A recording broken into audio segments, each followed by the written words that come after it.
Hello everyone out there, this is TigerLily. I want to thank everyone who took a look at my Darren Wilson video. Wow, it got a lot of views and a lot of controversy. I think it was the late Tim Russert who said that good reporting is when half of the viewers praise you and half scorn you. So I've gotten almost as many dislikes as likes on that video, and a lot of people made a lot of assumptions about me and called me all sorts of names. So I thought I'd start off this video by showing my face, because I don't want anybody to think that I'm trying to hide anything. I am who I am. So I was called all sorts of names. Some of the posts were so vile that I banned about a dozen viewers, and I've never had to do that on any of my videos. I've had some pretty controversial, I have some pretty controversial world views. For example, I don't subscribe to any bullshit superstitions. Like the biggest, most vile religion, superstitious bullshit religion, is government. I believe in a moral code of live and let live. Some have termed it the non-aggression principle and respect for property rights. But that said, I'm not a pacifist. I believe in self-defense. I think that those principles are moral and virtuous, but they do not apply to people in government. So what is government? Here's what President Obama said. What essentially sets a nation state apart, which is the monopoly on violence. So, that said, I have to congratulate my black activist friends who have rightfully made such a big stink about how the state has been treating and is treating and will forever treat people who are considered by the state as low-hanging fruit. That's what I call it. Who are those lowest hanging? Well, all the evidence points to blacks, other minorities, handicapped, and in my opinion, most tragically, children. I think my presentation was so polarizing, that presentation on Officer Wilson, because I took on what others saw as a problem of racism, and I attempted to demonstrate that the tyranny that we're seeing around us is bigger than any one race or religion. The problem is the state. So in this presentation, I'm going to take away the issue of black versus white and demonstrate that the state is almost, certainly not completely, but almost colorblind. The bigger problem is not black versus white. It's rulers versus the ruled. If you're an elected official, you're one of the rulers. If you're in law enforcement, your job is to serve and protect yourself and the rulers.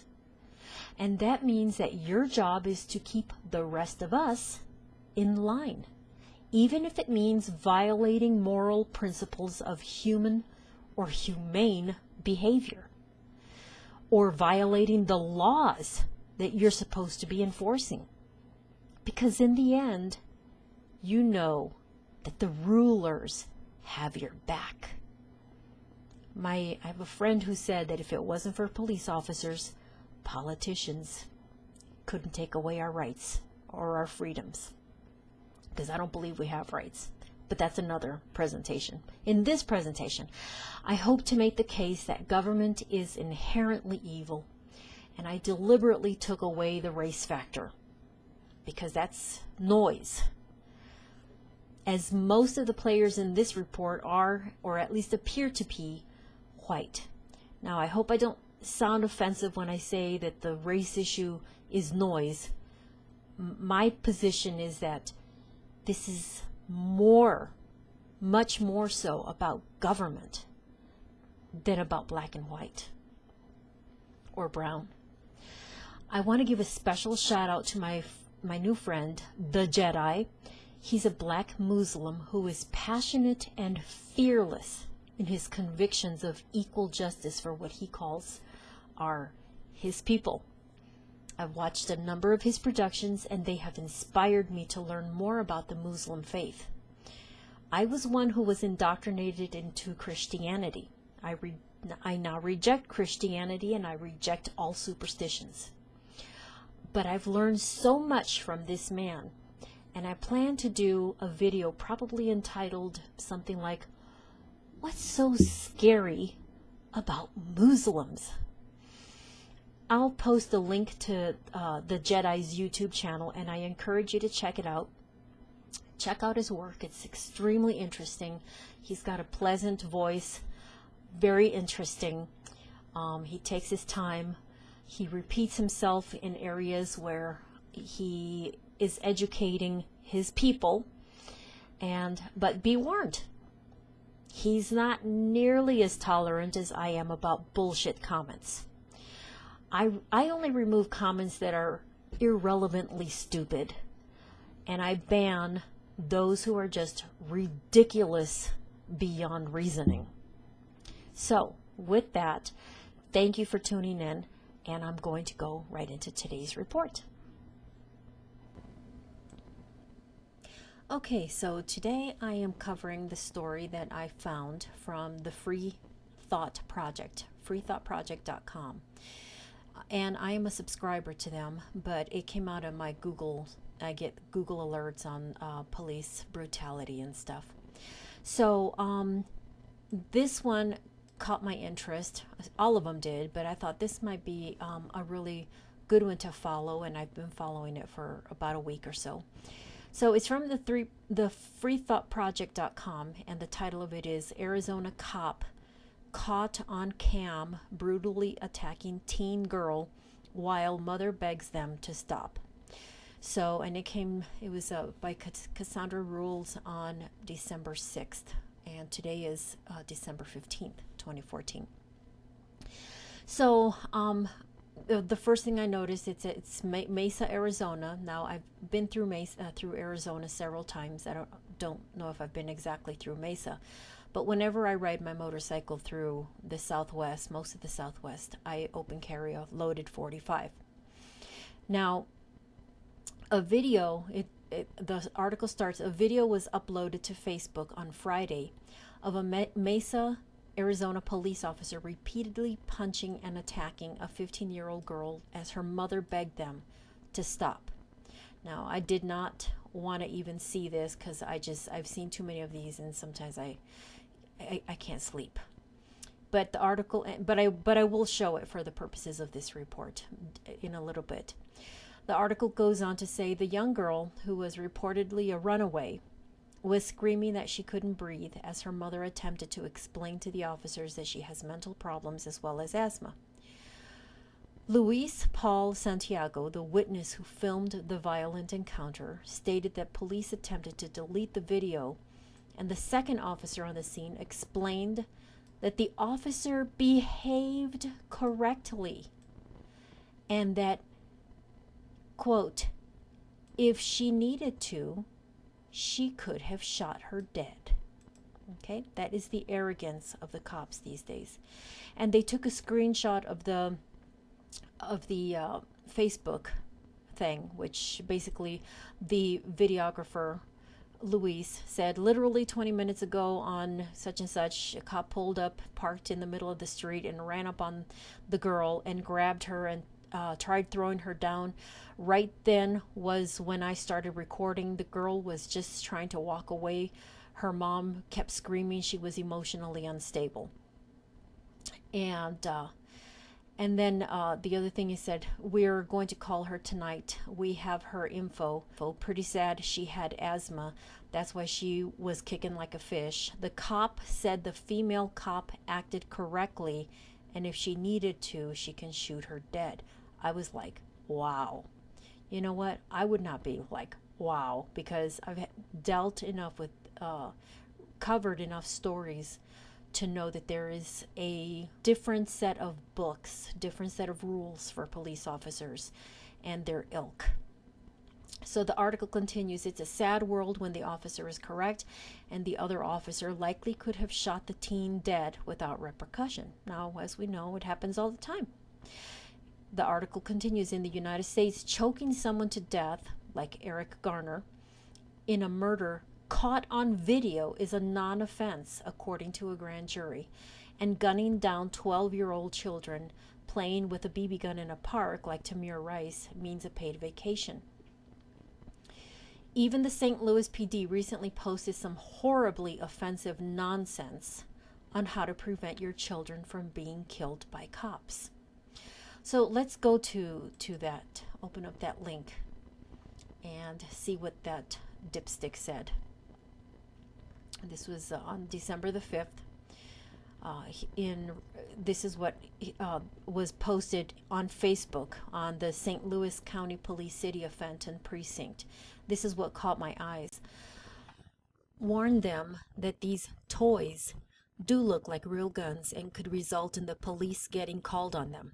The police may get called to respond to a, quote, child with a gun, maybe a toy gun. It is important to know how officers are trained to respond. If the type of gun is in question by the witness, the police will respond as though it is a real gun until it can be confirmed one way or the other. Remember, if an airsoft pistol is tucked in your pants like a holster, then obviously the orange tip is no longer visible. The police will respond, lights and sirens, and come to a screeching halt in the area where your child is playing with the gun. Here are some tips to help your child respond appropriately. Do not run away. They need to no longer have the gun in their hands. Throw it away from them. They need to comply with the officer's instructions. They may be ordered to lie down on the ground. Clear communication between your child and the police is essential. Police need to know that it is a toy gun. I do hope I am explaining a scenario that will never happen in our area. So again, kids will be kids, and your children will continue playing war in the common grounds. Share this with your children. Tell this story to the families that might need this information, and encourage your kids to talk to classmates about this. Working together, we will keep our community a safe place. That was a whole lot of words to tell parents this. Let me translate. We own your children. They must obey us. And even if they do obey, we can still kill them, and it won't be our fault. Too bad, so sad for you. All right, now, next is the raw video of police abuse of a teen girl caught by a brave person and his wife. And then let's see how the media reports the bullshit spewed to them by the state. She's hitting me. Stop, stop. No. No, I'm saying stop. She just punched her in the face.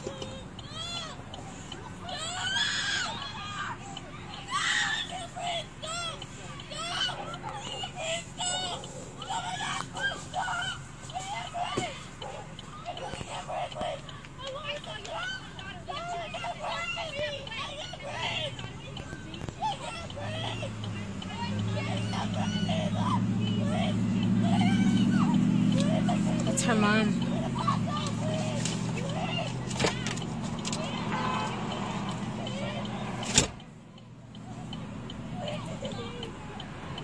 Pull over. Stop. Pull over.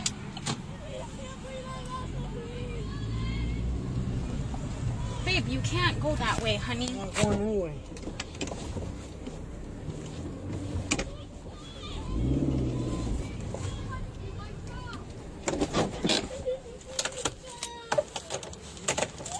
I have it on video. She punched her in the face. I have it on video. I have it on video. A video showing a Mesa police officer trying to control a teenager now has more than 500,000 views online. So basically the lesson to take here is that if this video had not been taken and gone viral, this case would have never been known to us. It would have been just another troubled teen who didn't obey the state's master of the day and got her lights punched out. ABC 15's John Erickson is live there in Mesa. And John, so police say this started when the teen's mother called for help? Oh my God. When will parents learn that the worst thing in the U.S. that one can do to help a troubled child is to call a freaking cop? What are the odds that you'll get a pig on a power trip who's afraid of his own shadow? Really, people? Without government, we'd have chaos? Why couldn't we privatize all services and let the free market weed out the bad ones? Doesn't look like we're weeding out anything bad in the government. But privatize security? Imagine the outrage from police unions. Without statist cops, who will protect our rulers? Something that is what essentially sets a nation state apart, which is the monopoly on violence. That's it, Danielle. According to Mesa police, they got a call about 4:30 yesterday afternoon. The mother said that her daughter, her 15-year-old daughter, was out of control and was walking away from her. Okay, folks, now here's the time to do some reflection on our society. Why was this girl out of control? Are her parents divorced? Is she being bullied in school? Has someone been molesting her? Has she been put on psychotropic drugs, the kind that you have to take for the rest of your life? Is she one of the 1 in 13 children in the U.S. on these heinous legal drugs? Is she being forced to take them by the state so that she can be an obedient little drone for the public indoctrination camp that the government forces children to endure? Look, I'm the last person to cast judgment on parenting. I wasn't the best. But bad parenting is everyone's problem. Troubled children grow up to be troubled adults. Many of those troubled adults end up turning to the state. Many become cops, and a troubled population is vulnerable to superstitions. We've all been there. Someone's dying and we start bargaining with God to save our loved one. Some injustice takes place, even if the injustice is caused by the state, and what do? We cry to our masters and beg them for help, and our masters keep throwing us bones as bribes for votes, and the most dangerous superstition grows bigger and bolder. When a video picks up the story here at Hawes and Broadway in Mesa. Police say an officer arrived, tried to get the girl to stop, and the girl punched the officer in the face and hit the officer. The video shows the officer trying to get the girl under control after that. Police say there are aggravated assault charges pending for the teen for hitting the officer. That's the power of the state in collaboration with lamestream media. The state causes harm and blames the victim. I predict that many who hear about the story will blame the teen. She was wild. She was out of control. She should have obeyed. She brought this on herself. If that mom cares at all for her daughter, she should count her lucky stars that her daughter wasn't murdered. This was a close call. As it is, I predict that because of this video, the girl might get off with some light sentence, maybe community service.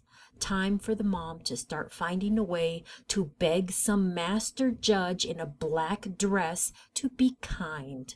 That's what the state and the media do to our minds. We become psychologically programmed to believe that they are the ones with all the rights, because some ruler wrote on a piece of paper, "Thou shalt not defy thy master." And then they called it a law, and we accept it. So instead of a community lunging its wrath against a couple of thugs with badges, lamestream media will work on our psyche to get us to accept immoralities committed to us by the state, by our rulers and killbots, immoralities that we would never tolerate from any other human being.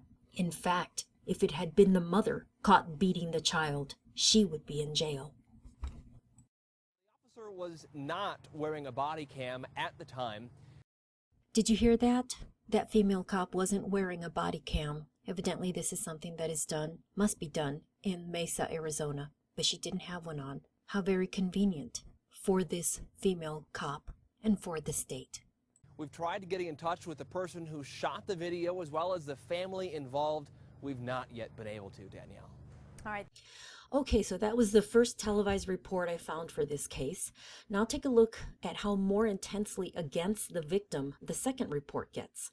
I predict that by Christmas some verdict will be made against the victim, but by then we will have known every little detail of the victim's life.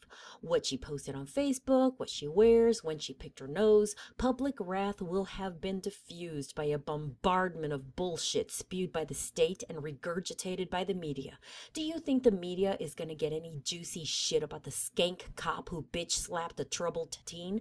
Hell no. These police unions across the country are powerful. I know that in Las Vegas, for example, all disciplinary information about cops is sealed shut by law. And even if the media got a hold of some information that damns the cop, how motivated will the media be to expose the dirt? By doing so, the cops will be less inclined to give any information to the media. Why? Because they can. They got the guns and they got the backing by the rulers. And there ain't shit we mere mortals can do about it, especially since everybody is white. White people need to take a lesson from blacks and get just as outraged when the state beats down one of their children. Mesa police are answering questions tonight about this video. It was posted as a link on YouTube and sent to 12 News and several media outlets. The person who posted it on Facebook says a Mesa police officer punched the girl in the face twice.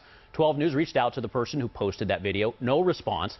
At the same time, we reached out to the Mesa Police Department and asked them to discuss the incident. And what you don't see on camera, they sent us a statement saying they were called out yesterday afternoon to help a parent with her out-of-control 15-year-old daughter. When police showed up, the teen repeatedly walked away from the officer. A female officer held onto the girl's arm to get her to stop. And that's when police say the teen kicked and punched the officer in the face. That officer then tried to arrest her, and she had to use, quote, physical force, according to police. Mesa police say they're investigating what happened and that assault charges are pending against the teen.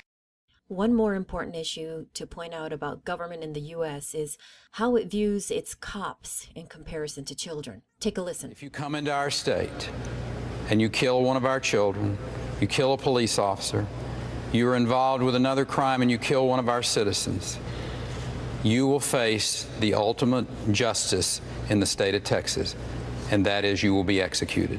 What do you make of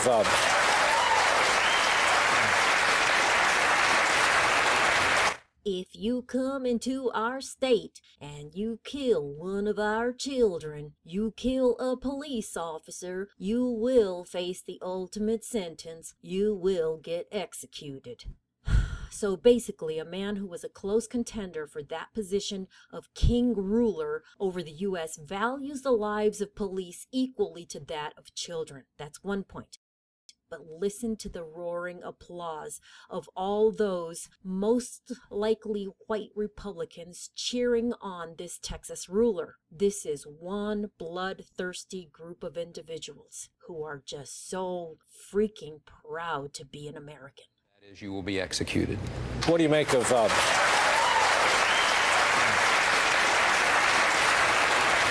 what do you make of that dynamic just happened here? The mention of the execution of 234 people drew applause.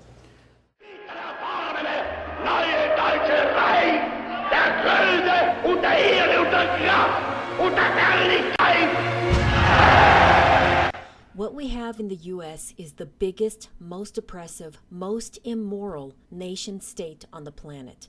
And I have heard no one say it better than this enlightened man. You go to Nigeria, which is, if not the most corrupt nation in Africa, and it is, it could be the most corrupt nation in the world, Minister Farrakhan. Oh, now, Mr. Wallace. It is the most corrupt nation that I have ever covered. I've been there 25 years ago, and I've been there as recently as last year. Fine. So what? 35 years old. That's what that nation is. Now, here's America, 226 years old. You love democracy, but there in Africa, you're trying to force these people into a system of government that you just have accepted. 30 years ago, black folk got the right to vote. You're not in any moral position to tell anybody how corrupt they are. You should be quiet and let those of us who know our people go there and help them get out of that condition. But America should keep her mouth shut wherever there's a corrupt regime, as much hell as America has raised on the earth. No, I will not allow America, or you, Mr. Wallace, to condemn them as the most corrupt nation on earth when you have spilled the blood of human beings. Has Nigeria dropped an atomic bomb and killed people in Hiroshima and Nagasaki? Have they killed off millions of Native Americans? How dare you put yourself in that position as a moral judge? I think you should keep quiet, because with that much blood on America's hands, you have no right to speak. I will speak. because I don't have that blood on my hand. Yes, there's corruption there. Yes, there's mismanagement of resources. Yes, there is abuse. There's abuse in every nation on earth, including this one. So let's not play holy to moralize on them. Let's help them. I'm not moralizing. I'm asking a question, and I got an answer. Why would you put it as the most corrupt regime in the world? That doesn't make sense. Can you think of one more corrupt? Yeah, I'm living in one. I'm living in one. Yes. You've done a hell of a thing on this earth, so you should not be the one to talk. You should be quiet when it comes to moral condemnation. In my judgment. I didn't mean to be so fiery. No, that's good. That's good. That's my passion. People of all colors, take a lesson. This is TigerLily. Thanks for watching.